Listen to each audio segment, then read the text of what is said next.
a lot of things that we could have been working on here, like putting things away, putting tools away, putting stored things in the proper places that I brought down for storage. Well, all that got bypassed, and for good reason. I mean, I feel like having visiting with your friends and your neighbors, having some social interaction.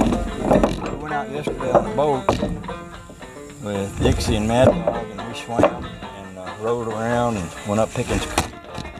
Got the motor stuck, and I had to jump out. It's like an episode. I remember the African Queen where the guy has to jump out of the boat and push the boat. Well, Bobby kept telling me it was all right to keep going, so I kept going right up to the point where we got stuck.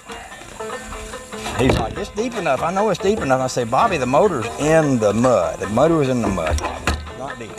So I leapt out and raised the motor and pushed us out. And then we started up that little trolling motor, which I hadn't really tested. When we bought the boat, the guy that owned it ran it. You know, you can run a trolling motor without being in the water. And he ran it to show us it worked, to show us how it worked. I am not really familiar with using one of them because I ain't never really had one before. But it worked good.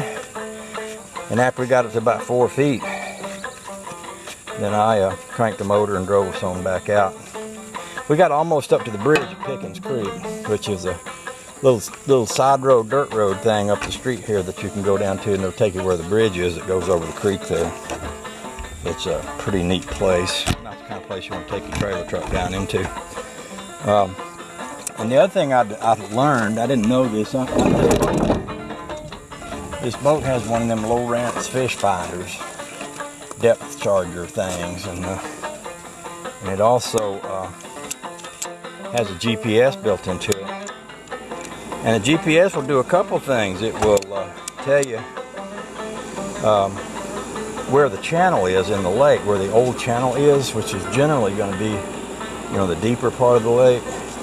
But it also will track where I've been. So if I go out in the boat, like yesterday, he took me up in there, and there was a lot of turns and things, which I could have got lost with.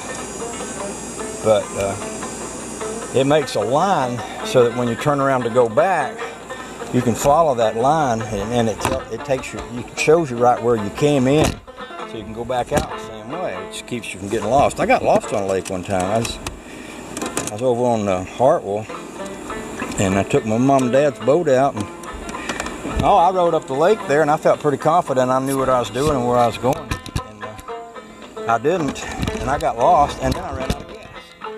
And so I let her coast up onto an island, and there was somebody there that had a phone in the house. I called my uncle, and he came and rescued me. That was a little embarrassing, but I was glad I was able to reach somebody, so I didn't have to swim home. So